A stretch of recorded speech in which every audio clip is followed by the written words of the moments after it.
Hello दोस्तों, स्वागत है आपका अपने चैनल तैयारी कर लो के मास्टर वीडियो क्लास में, जिसमें हम आज बात कर रहे हैं हिंदी व्याकरण की संज्ञा के बारे में।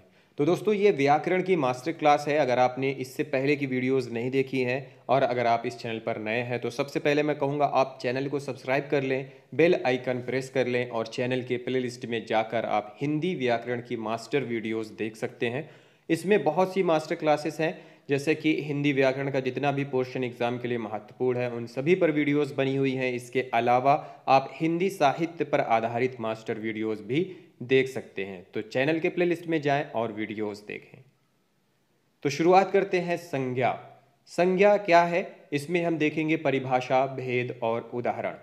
तो सबसे पहले संज्ञा की बात करते हैं। संज्ञा वह शब्द है जो किसी व्यक्ति, प्राणी, वस्तु, स्थान, भाव आदि के नाम के स्वरूप में प्रयुक्त होते हैं। अतः सभी नाम पदों को संज्ञा कहते हैं। सभी नाम पदों को संज्ञा कहते हैं। पद सार्थक वर्ण समूह शब्द कहलाता है, किंतु जब इसका प्रयोग वाक्य में होता है तो वह व्याकरण के नियमों में बंध जाता है और इसका रूप भी बदल जाता है। जब कोई शब्द वाक्य में प्रयुक्त होता है तो उसे शब्द ना कहकर पद कहा जाता है। हिंदी में पद 5 प्रकार के होते हैं। निम्नलिखित वाक्यों में रेखांकित शब्दों पर ध्यान दीजिए। रमेश कल कोलकाता जाएगा। वह पुस्तक पढ़ रहा है।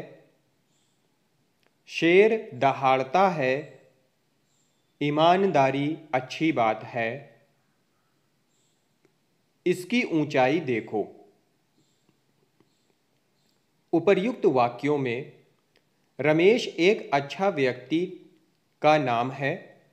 रमेश एक व्यक्ति का नाम है, कोलकाता एक शहर का नाम है, पुस्तक एक वस्तु का नाम है, शेर एक जानवर का नाम है और ईमानदारी एक भाव का नाम है।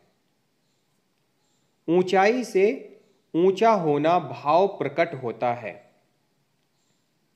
यह सभी पद संज्ञा है। संज्ञा पद का अर्थ ही नाम है। संज्ञा वह शब्द है जो किसी व्यक्ति, प्राणी, वस्तु, स्थान, भाव आदि के नाम के स्वरूप में प्रयुक्त होते हैं। संज्ञा की पहचान कैसे होती है? हम संज्ञा की पहचान कैसे करेंगे? संज्ञा की पहचान निम्नलिखित लक्षणों के आधार पर संज्ञा को पहचाना जा सकता है। कुछ शब्द प्राणीवाचक होते हैं और कुछ अप्राणीवाचक। प्राणीवाचक शब्द बच्चा, भैंस, चिड़िया, आदमी, रमेश आदि। अप्राणीवाचक शब्द में पुस्तक, मकान, रेलगाड़ी, रोटी, पर्वत आदि। कुछ शब्दों की गिनती की जा सकती है और कुछ की गिनती नहीं की जा सकती है। जैसे गणनीय है आदमी, पुस्तक, केले की गणना की जा सकती है, इसलिए यह गणनीय है। अगणनीय दूध, हवा, प्रेम की गणना नहीं की जा सकती है, इसलिए यह अगणनीय है।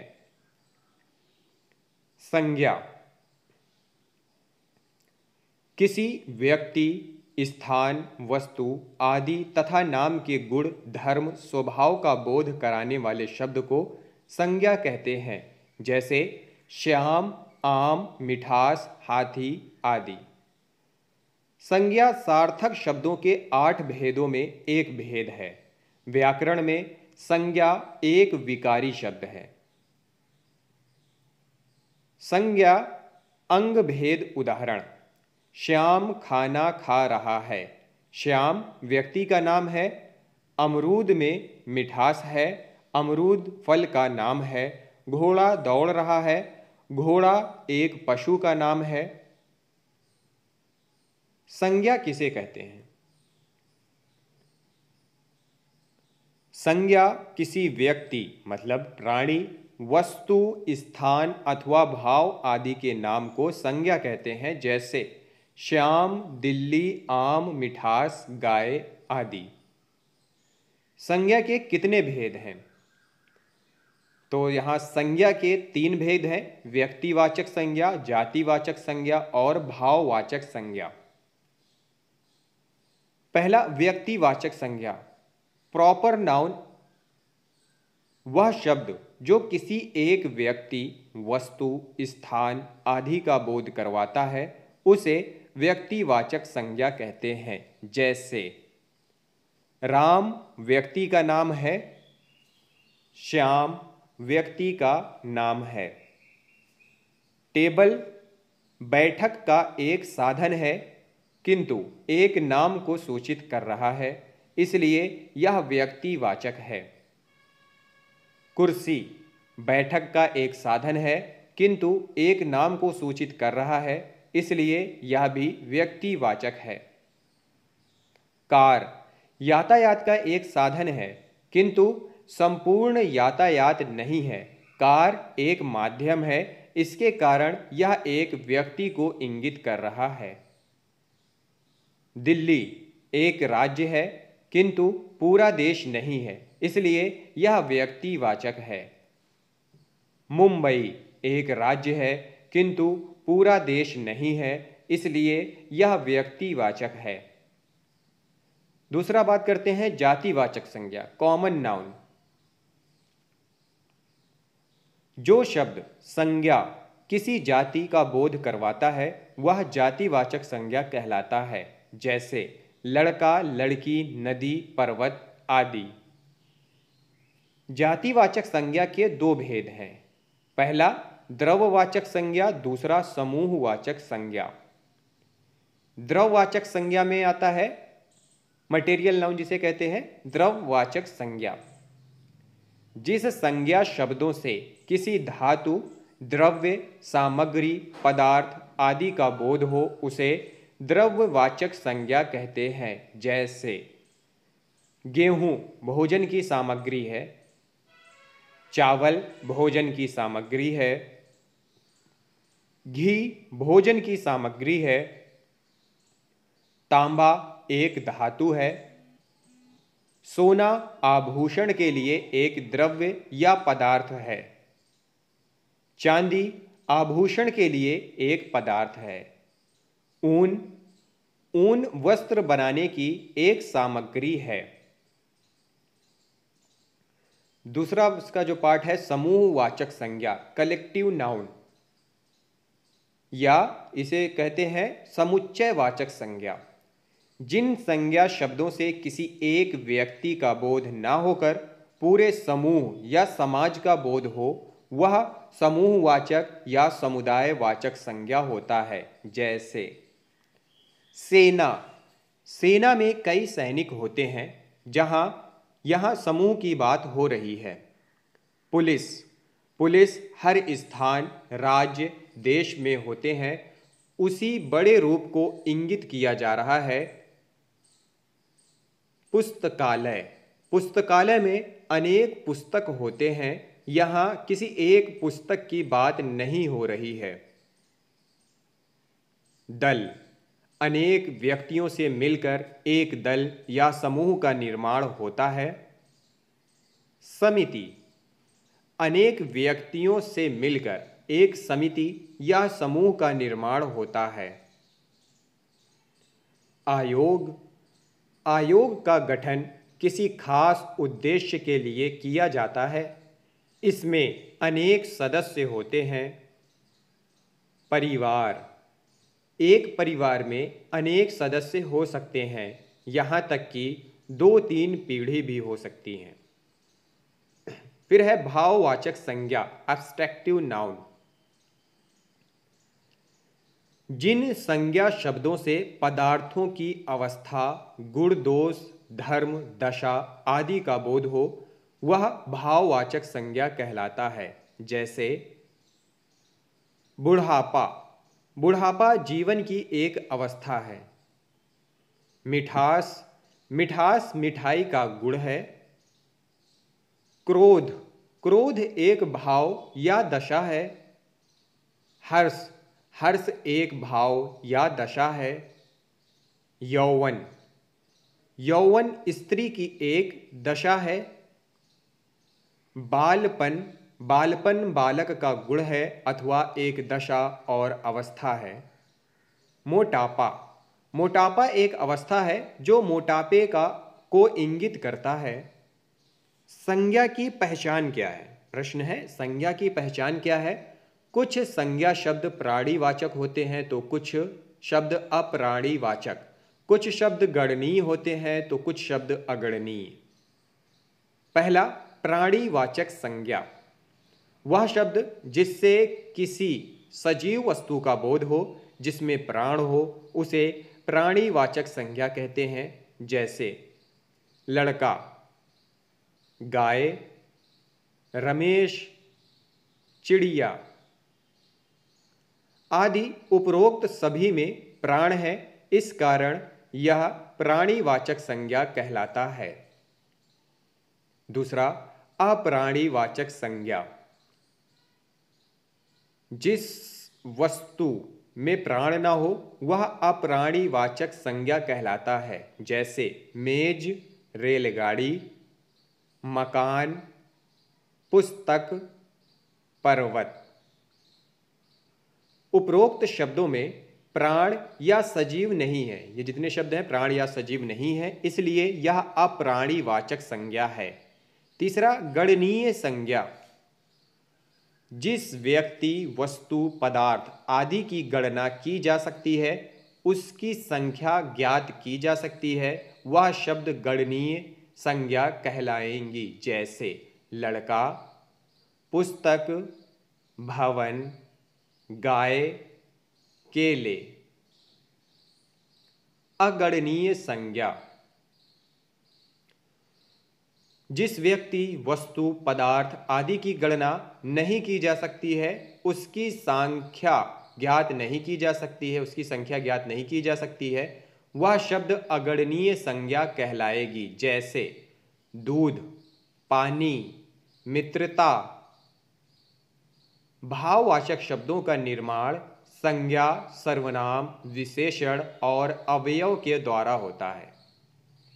संज्ञा, नाउन, संज्ञा से भाववाचक शब्दों का निर्माण पुरुष, पुरुषत्व, नारी, नारीत्व, बालक, बालकत्व, मित्र, मित्रता, दास, दासत्व, क्षत्रिय, क्षत्रित्व, पशु, पशुत्व, बंधु, बंधुत्व, सती, सतीत्व, पंडित, पांडित्य।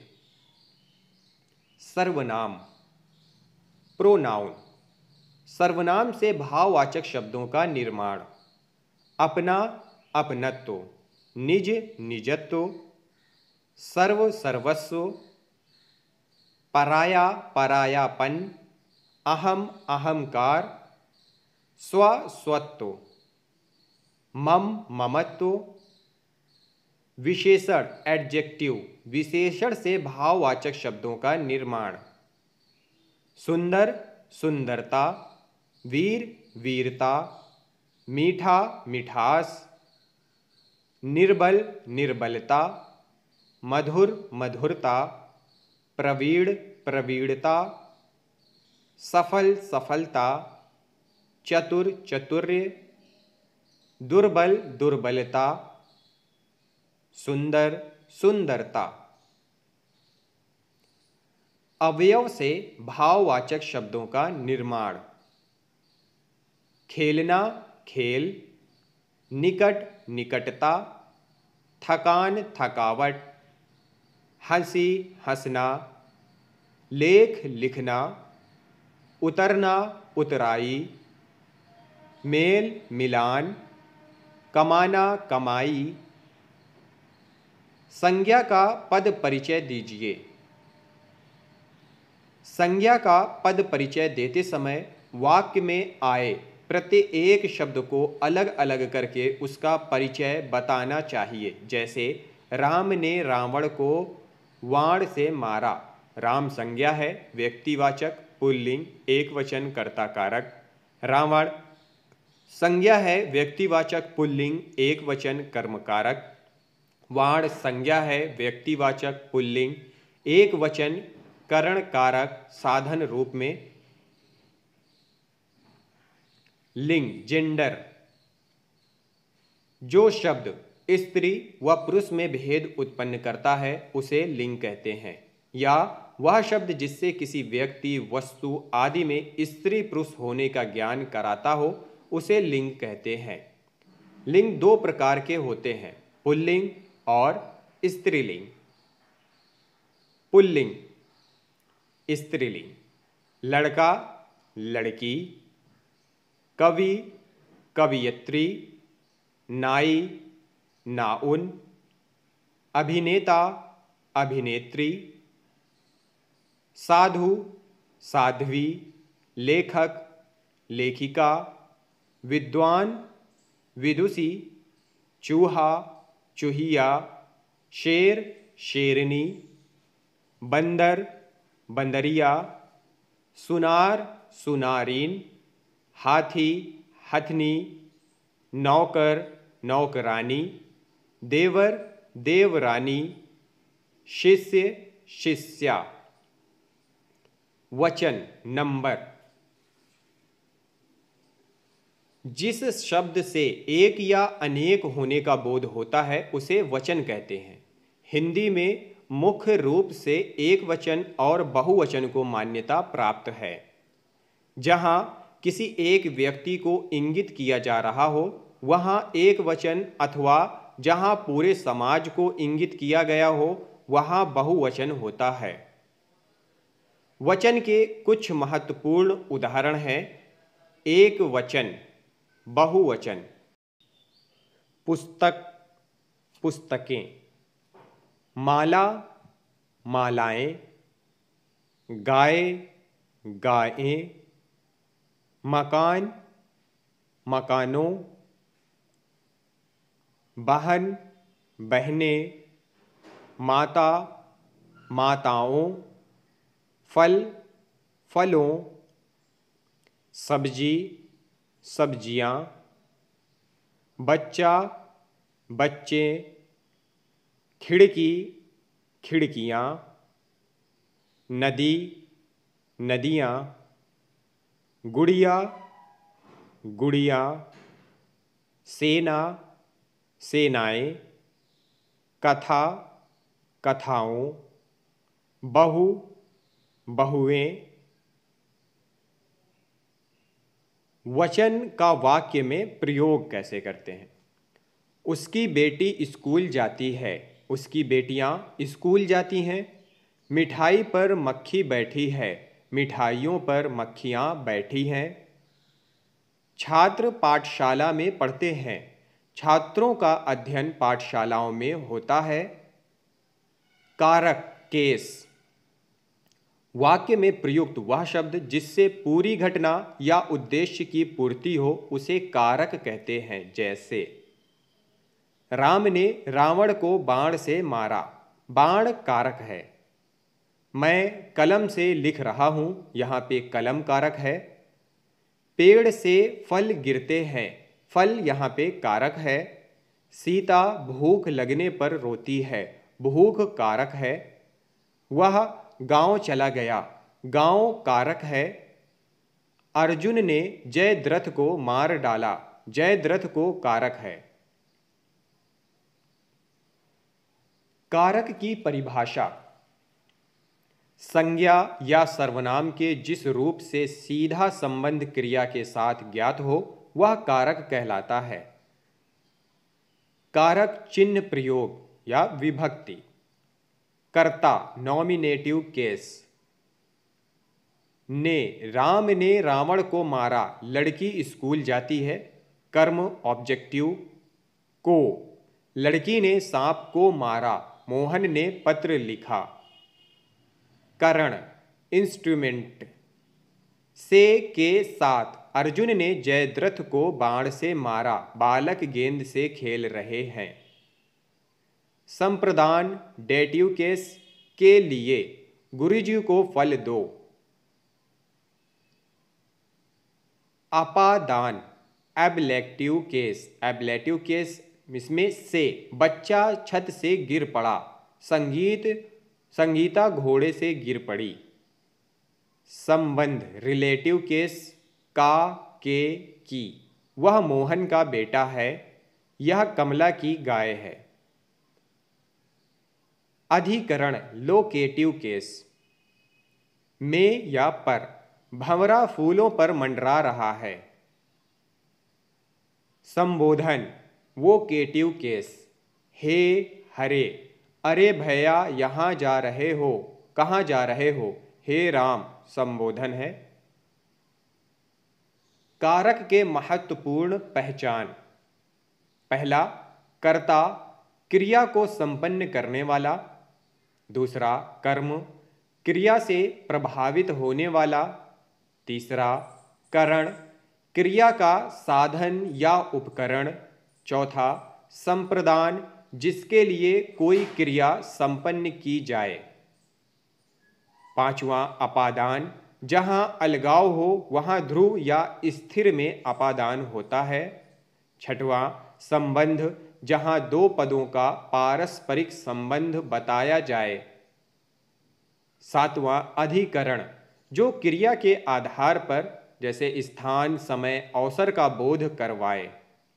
संबोधन, किसी को पुकार का संबोधन किया जाए। तो दोस्तों यह थी, हमने संज्ञा के बारे में संपूर्ण यहाँ पे ज्ञान प्राप्त किया। अगर आपके पास कोई समस्या, कोई प्रॉब्लम, कोई सुझाव हो तो कमेंट करें, उसका भी सलूशन मिलेगा। इस वीडियो को देखने के लिए बहुत बहुत धन्यवाद। अगली वीडियो में मिलते हैं अगले टॉपिक के साथ।